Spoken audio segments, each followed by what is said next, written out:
Bonjour et bienvenue dans cette nouvelle vidéo. L'attestation de financement, qu'est-ce que c'est? À quoi ça sert? On voit ça tout de suite ensemble.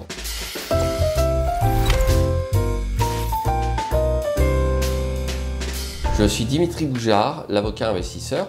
Je suis avocat en droit immobilier et fiscalité immobilière et investisseur immobilier. Alors cette fameuse attestation de financement, de quoi s'agit-il tout d'abord? C'est un document qui va potentiellement vous être remis par une banque quand vous allez voir votre établissement bancaire et que vous lui exposez un projet. On n'arrive pas forcément toujours avec un projet précis. On va dire par exemple, je souhaite acheter un studio pour le louer de telle ou telle façon.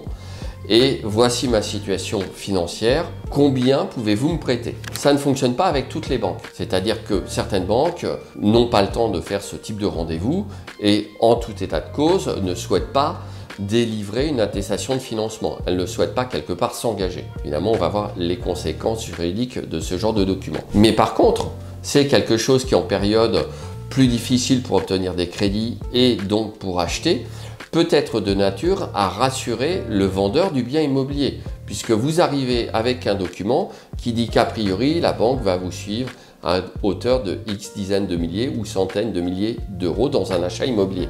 Évidemment, lorsque vous vous présentez au vendeur et que vous avez ce document, en plus, par rapport à un concurrent acheteur, vous partez du meilleur pied qui soit. Attention, certains agents immobiliers ont tendance aussi eux-mêmes en amont, avant de présenter vos propositions d'achat, vos offres d'achat, à vous demander ce type de document. Ce n'est pas une obligation légale, sachez-le. C'est-à-dire que si vous ne l'avez pas, vous ne l'avez pas. Fin de l'histoire. Mais les agents immobiliers pourraient privilégier les personnes qui vont leur présenter ce document. Encore une fois, quand l'accès au crédit devient plus difficile, les gens demandent plus de garanties parce que l'agent immobilier ne souhaite pas présenter une offre d'achat émanant d'un acheteur qui en réalité n'a absolument pas les moyens de ses ambitions. Donc ça peut se comprendre. Cela dit, l'attestation de financement n'est pas non plus la clé ou le sésame qui va vous permettre à tous les coups d'obtenir l'accord du vendeur. En effet, d'une part, c'est un document qui légalement ne contraint absolument pas la banque. C'est un petit peu comme ce qu'on appelait avant l'accord de principe.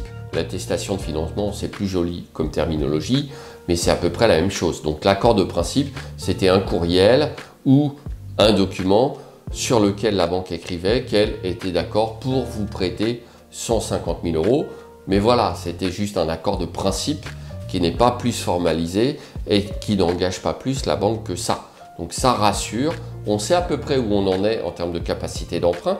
Donc c'est aussi également important pour vous de ne pas acheter un bien à 300 000 alors que votre capacité d'emprunt est à 200 000. Ça va vous aider à cadrer correctement vos recherches, bien évidemment. Mais pour le vendeur, c'est un élément rassurant. Mais comme je vous le dis, ça n'a pas de valeur légale. Autre inconvénient de l'attestation de financement, c'est qu'elle est valable à l'instant T. Ce qui veut dire que si vous avez une attestation de financement le 1er avril et que vous présentez un projet le 15 mai, il est possible qu'entre-temps, votre situation ait évolué. Il est possible qu'en fonction de la politique interne d'octroi de crédit de la banque, cette attestation ne soit plus valable. Il est possible que les taux aient augmenté. Bref, il peut se passer plein de choses. Il est possible même que votre interlocuteur bancaire ait changé et que, en fonction de ça, vous ne puissiez plus obtenir le crédit qu'on vous avait laissé espérer dans l'attestation de financement. Vous l'avez compris, l'attestation de financement n'est pas du tout un document obligatoire. C'est un document qui peut vous aider et c'est également un document dont la validité n'est pas du tout absolue en fonction de ce que je viens de vous dire sur les éléments qui peuvent affecter votre propre capacité de financement. Voilà, je voulais un petit peu revenir là-dessus. J'ai lu beaucoup de presse sur le sujet. On me pose régulièrement des questions dans ma pratique immobilière. Évidemment, toutes les questions, j'y réponds aussi dans le droit d'investir, mon podcast pour investisseurs immobiliers, que je vous invite à rejoindre. Le droit peut vous prendre la tête, la fiscalité, c'est pas forcément simple. Je réponds et je vous donne de l'information juridique et fiscale certifiée dans le droit d'investir chaque semaine avec en plus des contenus additionnels. Donc retrouvez dans la description sous la vidéo le lien, cliquez et allez vous abonner. Je vous dis à tout de suite dans une prochaine vidéo.